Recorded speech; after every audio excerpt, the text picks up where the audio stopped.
विश्वं दर्पण दृश्यमान नगरी तुल्यं निजान्तर्गतं पश्यनात्मनि मायया बहिर्बोधभूतं यथा निद्रया या साक्षात् कुरुते प्रबोध समये स्वात्मानं एवाद्वयं तस्मै श्री गुरुमूर्तये नम।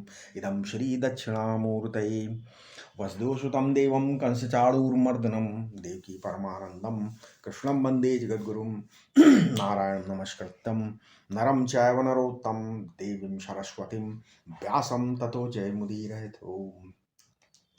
इस वीडियो में चल रहा था श्लोक नंबर 56, 56वां श्लोक था ना शायद।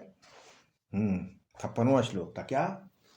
दुखेषु अनुदिग्न मनः सुखेषु विगत स्परहा वीतराग भय क्रोधा स्थित, ठीक है, स्थित धीर मुनिरुच्यते। ये क्या नंबर है? दूसरे अध्याय का 56वां श्लोक था। ठीक है, इसमें क्या है? इसमें गीता में क्या है? अर्जुन की दो स्थिति देखने में आती है। क्या? एक तो जब वह श्री कृष्ण को अपना आज्ञाकारी बनाना चाहता है, और एक जब वो श्री कृष्ण का आज्ञाकारी खुद बनना चाहता है। ठीक है, जब वो श्री कृष्ण को आज्ञाकारी बनाना चाहता है तब वो सकाम है, और ईश्वर से कह रहा है तुम हमारा यह काम कर दो, हमारा ये काम कर दो, हमारे मन के अनुसार काम करो। ठीक है, इसलिए तो बोलते हैं पहले अध्याय में क्या बोला कि अर्जुन ने रथ का स्थान छोड़ दिया और सारथी के सम्मुख का। तो पहले क्या कि भाई मेरे को क्या बोला? उन्होंने बोला कि मेरा रथ ले जाके 20 सेना में स्थापन करिए, मतलब रखिए, वहां पर खड़ा करिए, फिर मैं देखता हूं। कह रहे मतलब जब तक मनुष्य अभिमान के वशवर्ती होकर अपनी कामना के अनुसार चलता है तब तक वो ईश्वर को अपना सेवक मानता है। तुम हमारे कहे अनुसार चलो, ईश्वर को भी अपनी इच्छा अनुसार वो चलाना चाहता है। लेकिन जब अभिमान छूट जाता है तब वो निष्काम हो जाता है, और अभिमान टूट जाने के कारण परमात्मा से एक हो जाता है। इसीलिए 18वें अध्याय में बोला स्थितो अस्मि कथ संदेहा करिष्ये वचनम तब। 73वां श्लोक 18 अध्याय का। अब मैं तुम्हारी आज्ञा के अनुसार चलूंगा, काम करूंगा। ये अर्जुन की स्थिति है। तो सकाम पुरुष ईश्वर के अधीन होते हुए भी ईश्वर को अपना सेवक ही रखना चाहता है, और निष्काम पुरुष अभिमान तोड़ करके ईश्वर का सेवक, ईश्वर के अनुसार चलने वाला हो जाता है। ठीक है, इसीलिए उन्होंने बोला दुखेषु अनुदिग्न मनः स्थित धीर मुनिरुच्यते सुखेषु विगत स्परहा। ठीक है, ये बोला। कहने का मतलब भगवान श्री कृष्ण अर्जुन को बता रहे हैं भाई मेरे, दुख तो एक नहीं हजार आते हैं, और सुख भी एक नहीं हजार आते हैं। तो ये तो जीवन की प्रणाली है, सुख के बाद दुख और दुख के बाद सुख आता रहता है। ठीक है, दुनिया में ऐसा कौन है जिसको सुख ही सुख मिलता है और जिसको हमेशा दुख ही दुख मिलता है? ऐसा कोई नहीं है, हैं? जैसे रथ का पहिया कभी नीचे कभी ऊपर जाता है, उसी प्रकार सुख दुख के पहियों पर ये जीवन रथ चलता रहता है। ठीक है, सुख का अंत दुख है और दुख का अंत सुख है।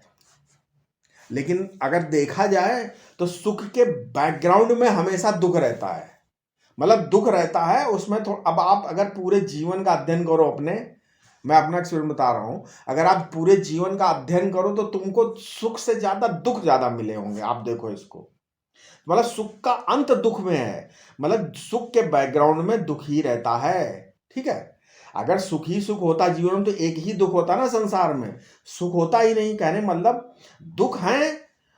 ठीक है, तो और दुख से दूसरे दुख के बीच में क्या है? दूसरे दुख से तीसरे दुख के बीच में क्या है? तीसरे दुख से चौथे दुख के बीच में क्या है? अरे भाई, जो बीच में जो है वही सुख है। ठीक है, ये है मतलब बीच में दुख के बीच में सुख, सुख के मतलब समदृष्टि। अब जैसे इसी ढंग से ये संसार चल रहा है, जैसे समदृष्टि में दिन और रात आते हैं, जैसे गर्मी और सर्दी आती है, ऐसे सुख दुख भी आते रहते हैं। रात को नींद लेते हैं और दिन में काम करते हैं। तो जैसे काम करने का समय आता है, सोने का भी समय आता है, ऐसे ही सुख दुख का समय भी आता है। ठीक है, अब ये समझो कि एक तो वस्तु की दृष्टि है। ठीक है, कैसे? वस्तु दृष्टि क्या है? चाहे सुख का आकार भासे, चाहे दुख का भासे, चाहे सुखाकार वृत्ति हो चाहे दुखाकार वृत्ति हो, चाहे दुनिया के लोग अपने को सुखी माने, ठीक है, और चाहे दुखी, ठीक है, समझे, सब अपना ही स्वरूप है, अपने ब्रह्म स्वरूप के सिवा दूसरी कोई वस्तु नहीं है, ठीक है। इसको संक्षेप सार सिद्धि दृष्टि बोलते हैं, ठीक है। अगर आप इस ब्रह्म के रूप स्वरूप के सिवा कुछ नहीं बोलते हो तो इसको क्या बोलते हैं, संक्षेप सार सिद्ध दृष्टि होती, ये तत्व दृष्टि है। इसमें परमार्थ का यथार्थ निरूपण कर दिया गया है, क्या मनु जी कहते हैं कि क्षपित कलमश धीस्तु विवर्तताम सर्वम, मतलब मनु जी कहते हैं कि जिसकी साधारण बुद्धि है वो तो इसको परिणाम के रूप में देखता है कि ये परिणाम है, और जिसका अंतःकरण शुद्ध है वो इसको विवर्त के रूप में देखता है। और जो तत्वज्ञानी पुरुष है, स्थित प्रज्ञ जो है पुरुष, उसके लिए ये तो सब ब्रह्म स्वरूप है, ठीक है, समझ गए। तो पहली दृष्टि क्या है कि ये सब ब्रह्म स्वरूप ही है, चाहे सुख हो चाहे दुख हो। दूसरी दृष्टि क्या है, ये सब विवर्त है, मतलब इस पे कल्पित है स्वप्न की तरह। और तीसरी दृष्टि क्या हो गई कि क्या है कि ये चित्त का ये सब परिणाम है, मतलब प्रकृति का परिणाम है, कोई कोई ईश्वर का ही परिणाम मानते हैं।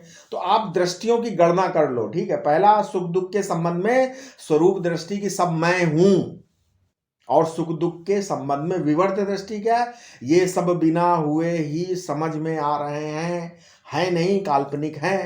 विवर्त का मतलब होता है कि विरुद्ध वर्तते इति विवर्तः, मतलब जैसे उसका स्वरूप है उसके विरुद्ध आपको उल्टा मालूम पड़े, ठीक है। माने सोना पीतल, पीतल सोना, पीतल मालूम पड़ रहा है, पीतल सोना, तो रज्जु सर्प मालूम पड़ रहा है। ये सब क्या है, सांप में रस्सी में सर्प का भ्रम, ये क्या है, ये विरुद्ध भाव, ये इसको बोलते हैं विवर्त। तो ये प्रतीति मात्र इसको कहो। तीसरी बात जो हमने बताई वो ये है कि जो प्रकृति है वो सत्वरज तम का त्रिगुणमयी, सत्वरज तम की त्रिगुणमयी है, इसलिए कभी इसमें सत्व प्रधान परिणाम होता है, कभी रज प्रधान और कभी तम प्रधान।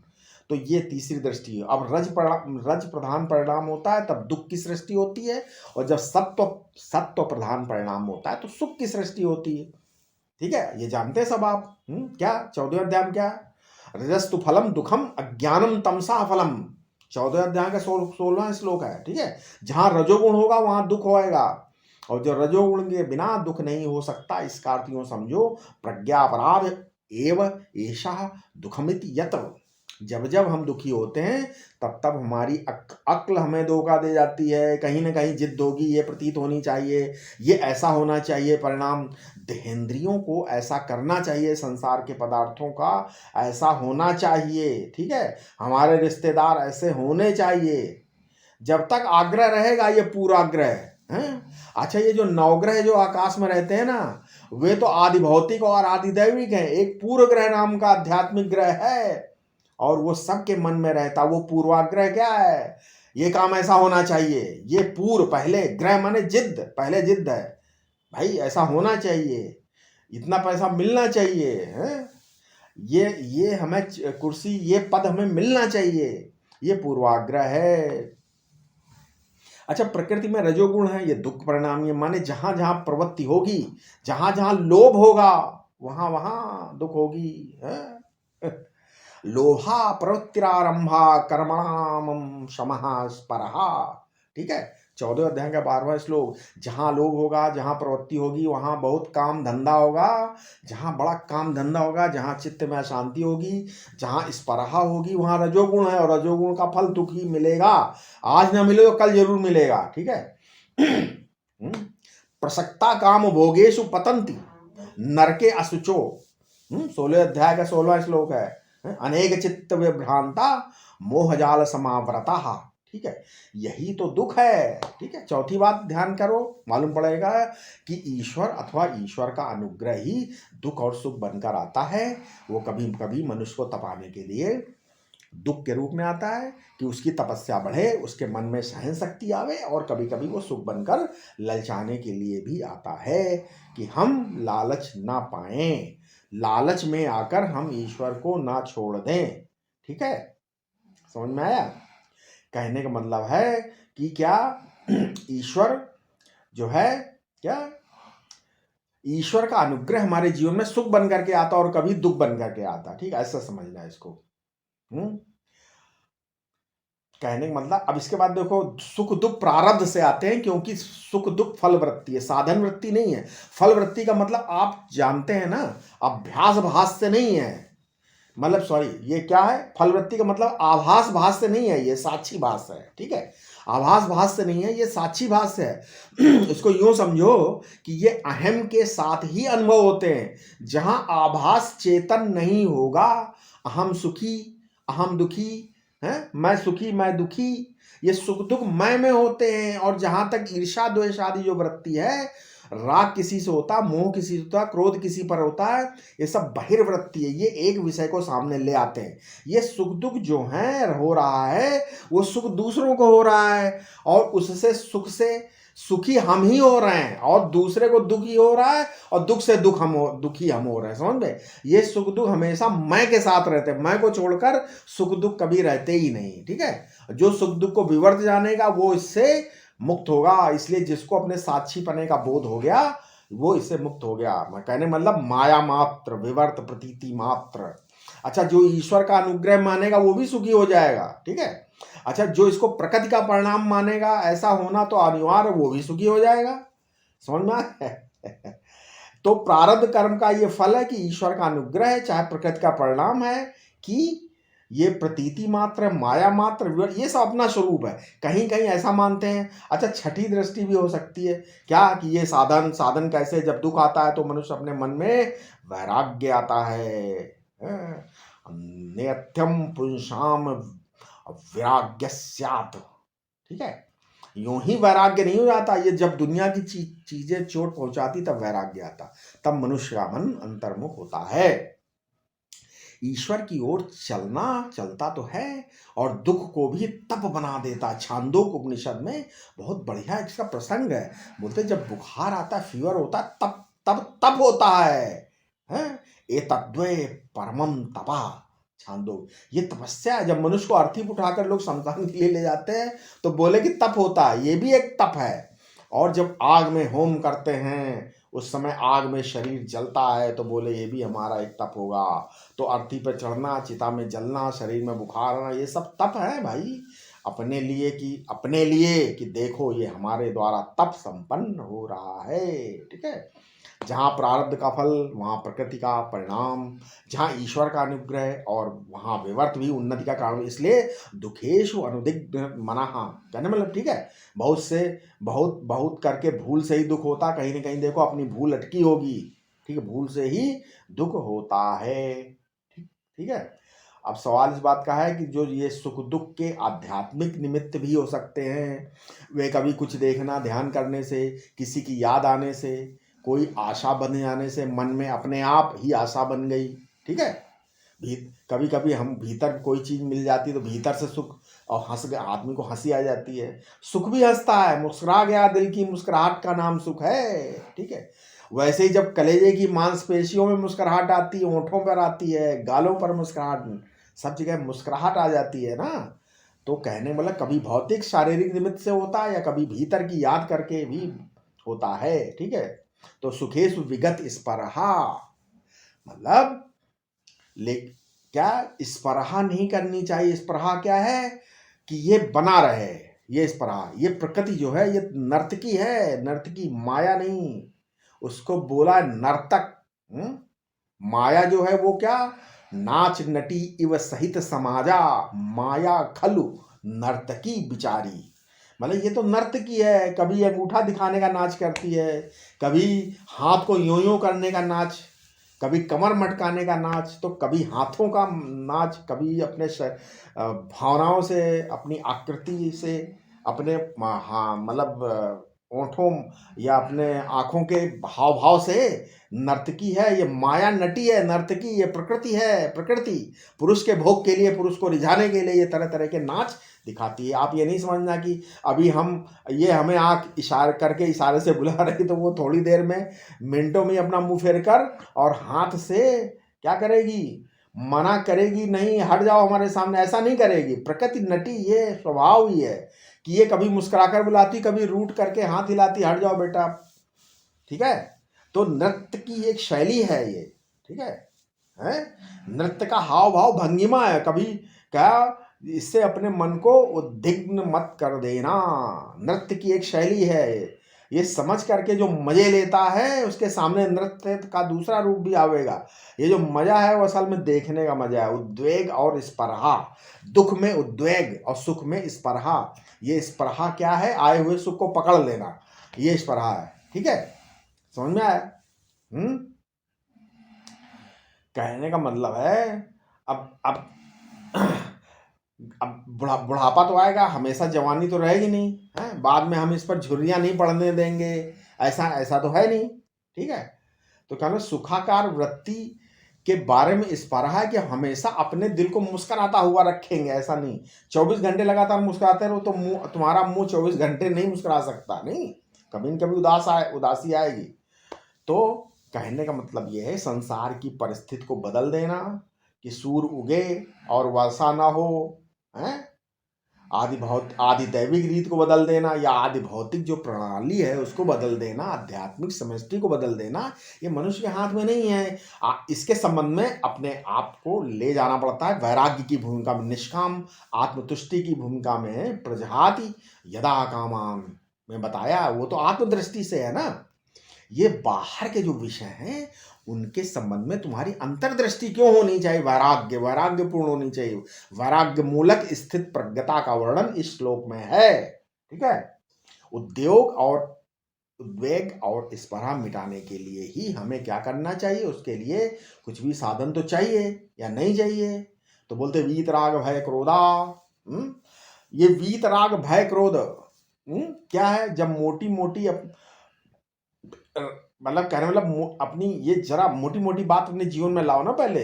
यो रागो भवती सा विगत स्परहो ना भवती।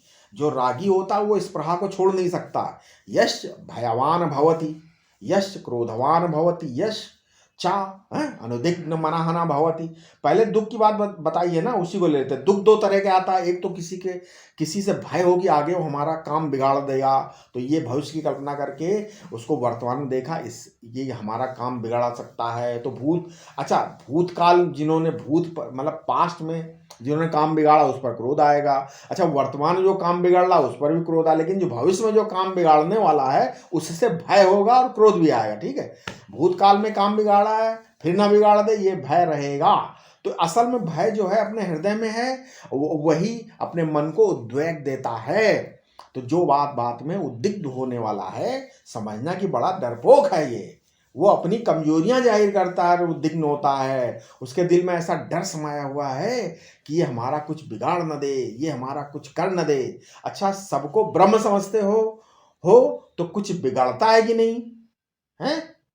सब प्रतीति मात्र अगर समझते हो सबको तो कुछ बिगड़ता है कि नहीं?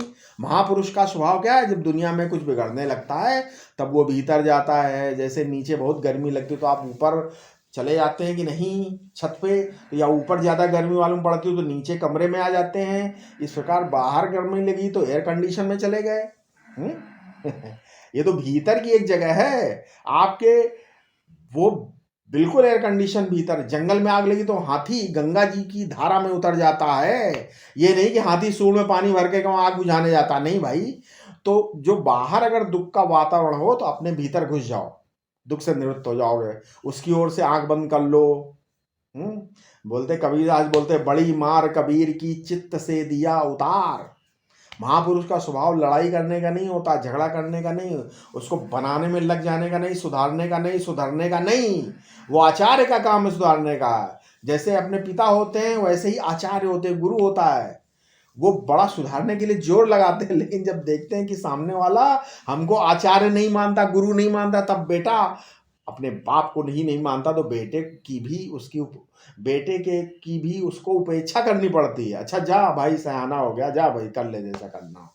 हाँ, शिष्य ज्यादा सयाना तो गुरु बोलता जाओ भाई जो मर्जी करो, ऐसा नहीं करोगे तो क्या लो बीत राग भय क्रोधा, ये आध्यात्मिक स्थिति का वर्णन है। राग कैसे होता है? राग ऐसे होता है कि जिससे हमको सुख का अनुभव होता है और इससे हमको सुख मिला, इस आमदनी से हमको बड़ा सुख मिला, तो जिस सुख का अनुभव होता है उसका रंजनात्मक संस्कार अपनी वृत्ति में पड़ जाता है, उसका एक रंग चढ़ जाता है, तो बार बार उसकी याद आती है और फिर उसको मिलने की आकांक्षा होती है। ये क्या है? ये राग है, रंजनात्मक वृत्ति विशेषो रागः, मतलब सुख मूलक रंजनात्मक वृत्ति विशेषो रागा, एक खास तरह की चित्त की वृत्ति में किसी का रंग चढ़ा हुआ होता है, जिसमें किसी की रंगीनी रहती है कि भाई बड़ा सुख मिला। ठीक है, समझ में आया? तो वो हो गया राग। अब आगे योग दर्शन में राग का लक्षण बताया क्या?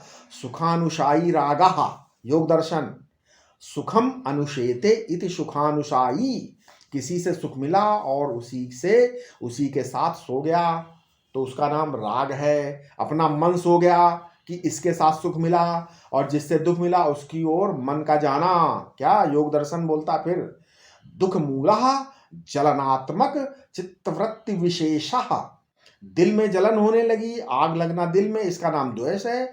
जिससे दुख की कल्पना है मन में, उससे भय है। यह आतंक मूल है, जिसमें कारणता की कल्पना है कि हमको ये दुख देने वाला है, उसके ऊपर क्रोध है। ठीक है, अब क्या हो गया? मनुष्य की बुद्धि कैसे बिगड़ती? क्रोध आने पर बुद्धि बिगड़ जाती है, इसका नुकसान होता है। अरे अब भले मानुष को चोर समझने लगता है, वो हितैषी को शत्रु समझने लगता है, गुरु को तू करके बोलने लगता है। ये स्मृतियों में वर्णन है भाई इसका, क्योंकि मन में क्रोध आए, ये क्रोध जो है ना, क्या है? कम सुखम ज्ञानम नारुणाति क्रोधा, नैरुक्त व्युत्पत्ति है इसकी। क्या? कम ज्ञानम मस्तिष्क स्थितम, कम सिरा, का माने सिर, सिर में स्थित दिमाग में रहने वाले ज्ञान को कम सुखा, का मतलब सुख को, कम रस सोता का, इसका झरना, मतलब उसको रोध कर दे, उसके जो बांध लगा दे, उसका नाम क्रोध है। ठीक है, जिस समय तुम्हारे शरीर में क्रोध उदय होता है उस समय ना तुम्हें सुख होगा, ना तुम्हारी बुद्धि रहेगी, ना तुम्हारे भीतर से इसका झरना झरेगा। ठीक है, ठीक है, समझना? ऐसा होता है। कहने मतलब अगर क्रोध आएगा तो समझना, इसी प्रकार किसी के प्रति अगर भय होता है मन में तो झूठा भय, ये बच्चे जो हैं चिल्लाते हैं कि नहीं है, डॉक्टर इंजेक्शन लगाता है बड़े शरीर में बड़े हित की भावना से, बड़े भय, लेकिन भय लगता है कि नहीं लगता? तो जो चित्त में भय है, ये भी नासमझी से कभी कोई नुकसान हो ही नहीं सकता। आज तक तुमको कोई मार नहीं सका है अनादिकाल से, अब तक कभी तुम्हें मृत्यु का अनुभव नहीं हुआ। झूठा ही तो डर रहा है यार। अभिनिवेश के कारण मृत्यु का भय होता है। भय जो है ना, है बोले विदिशोपि स्वर सवाही, ठीक है, तथा रुभो अभिनिवेशः, भय जो है ये अभिनिवेश है, और जो क्रोध जो है ये द्वेष क्रोध के रूप में आया है। अभिनिवेश जो है ये भय के रूप में आया, राग जो है ये स्पर्हा के रूप में आया। उसके मूल में क्या है? अस्मिता। अस्मिता माने मैंपना, आई एम, मैं हूं। ये कहां से आया? अविद्या से, अपने स्वरूप के अज्ञान से। अपने स्वरूप के अज्ञान में, परछिन्न में अभिमान होने से प्रिय के प्रति राग, अप्रिय के प्रति द्वेष, और देह में अभिनिवेश। इन्हीं से राग भय क्रोध तीनों आ गए। ठीक है, समझ में आ गया? अब क्या है आगे? अब आगे मान लीजिए ये हमने बता दिया। अब होता क्या है, हम दुनिया में किसी से दुश्मनी ना करें, और हो तो मिट जाए। हम दुनिया में डर के कोई काम न करें, भयभीत होकर कोई काम न करें। हमारी अविद्या, अस्मिता, राग, द्वेष और अभिनिवेश, ये पांचें मिटा दो। ठीक है, अच्छा, भक्ति की भावना ना हो तो क्या करना? अगर भक्ति से तो मिट जाएंगी।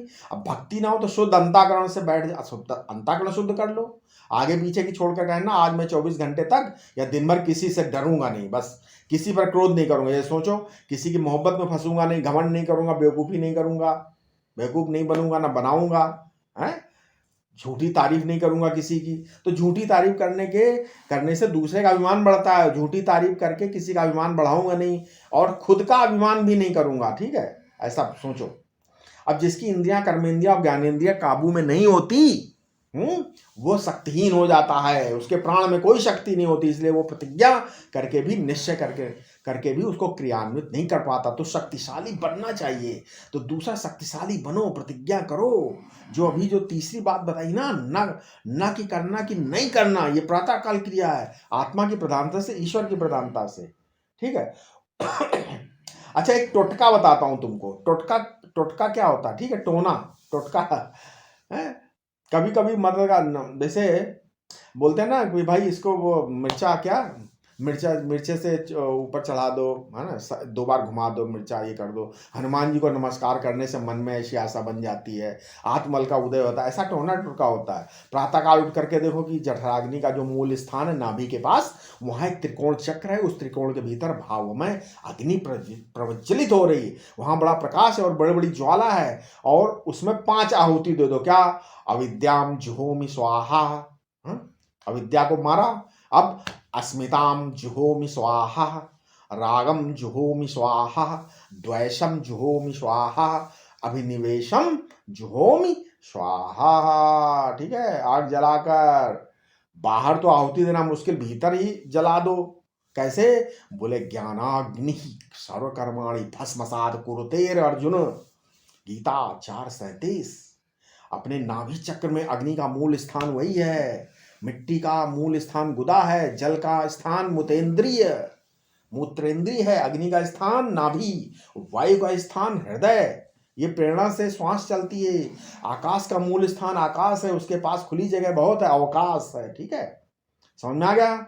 मुख जो है ये मन का मूल स्थान है। आंख में, नाक में, जीभ में, कान में, कपोल, मन, स्पर्श, संवेदन बहुत ज्यादा, ये मन का स्थान है। इसके बाद ब्रह्मरंध्र के पास ज्ञान का स्थान, हवन करना हो, अविद्या, अस्मिता, राग, द्वेष, अभिनिवेश सब निम्न भाग में रहते हैं। तो नाभि चक्र में अग्नि में इनका सबका कर दो। ठीक है। अब दोषों को मिटाने के लिए और भी सावधानी रखना पड़ता है, क्योंकि दोष में दृष्टि नहीं है। जहां दृष्टि है वहां दोष नहीं है, और जहां दोष है वहां दृष्टि नहीं। तो सावधान रहना, सावधानी ही साधना है। ये ना आने पावे कि आ गया भाई आ गया। यदि चोर आपके घर में कभी घुसता दिखे, आप ऊपर हों तो चोर नीचे घुस रहा हो, तो आप जोर से बोलेंगे भाई आ गया, देखो देखो, लौट जाएगा, भाग जाएगा कि नहीं। उसी प्रकार आप अपने इन चीजों के बारे में जानिए। तो ये जाने होते छीजे कछु पापी, गोस्वामी तुलसीदास ने कहा है, ये पता लग जाने की चोर है, चोर है, तो जो है वो भाग जाता है। ठीक है। तो पांव दबाकर आने वाला भाग जाएगा। दोष मिटाने की प्रक्रिया, जैसा दोष हो उसके अनुसार कुछ पहले थोड़ा बहुत बंधन रखना चाहिए। ठीक है। मन में क्रोध आया तो उसको देखो, है, क्रोध के संस्कार से संस्कृत जो खून होगा, जो गर्मी दौड़ गई, वो कहीं फोड़ा बंद करना निकल जाए। ठीक है, कहीं उस गर्मी से जुकाम आ जाएगा, कहीं बुखार आ जाएगा। जपो, शांति करने वो सत्संग करो, क्रोध जाए करो, जाय जपो शंकर सतनामा, ओम नमः शिवाय, ओम नमः शिवाय करो। रौद्राधिष्ठात्र देवता कौन है? रौद्राधिष्ठात्र देवता रुद्र हैं, इसलिए उसके शुद्ध रूप का चिंतन करो। तो वो जो गर्मी, जो खून बह रहा, जो आपके क्रोध आया है, वो शांत हो जाएगा। ठीक है, समझ में आया? अब जैसे रक्त ही गर्म होता है ना, तो विरक्त हो जाओ, विरक्त। तो ये रक्त शब्द, विरक्त शब्द का विशेष रक्त, अनुरक्त रक्त, वही गर्म होता है। ठीक है। अब बहुत सारी चीजें, लोभाकार वृत्ति आने से क्रोधाकार वृत्ति निवृत्त हो जाती है। ठीक है। आपके मन में कभी काम आता हो तो उसकी दवा क्या है? आप अपने दुश्मन की याद कर लीजिए।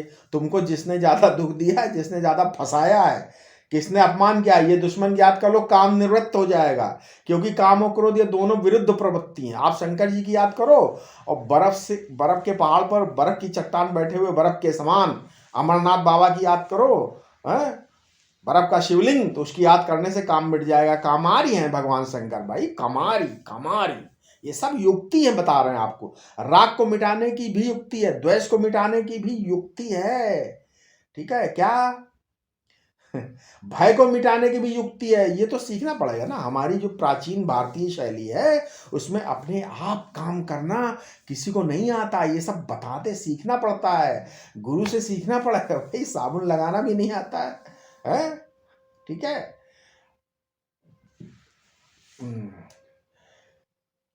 ये जो जो मन है ना, इनका खेल है, इसको सीखना पड़ेगा, समझना पड़ेगा, ठीक है। वीत राग भय क्रोधा तभी होगा। असल में स्थित प्रज्ञ होता है। स्थित प्रज्ञ होता कौन है? जो अनुद्विग्न मन होता है, ठीक है। और स्पृहा रहित होता है। राग नहीं मिटेगा तो स्पृहा नहीं मिटेगी, क्रोध और भय नहीं मिटेगा तो उद्वेग नहीं मिटेगा। जब तक स्पृहा और उद्योग मिटेंगे नहीं, तब तक स्थिर बुद्धि से काम नहीं कर सकता, ठीक है। तो स्थिति होने के लिए जरूरी है कि अपने जीवन से दोष दुर्गुण को मिटाएं, ठीक है। आशा है ये वीडियो आपको समझ में आया होगा। कृपया इस चैनल को सब्सक्राइब करें और लोगों तक पहुंचाएं। ओम शांति शांति शांति।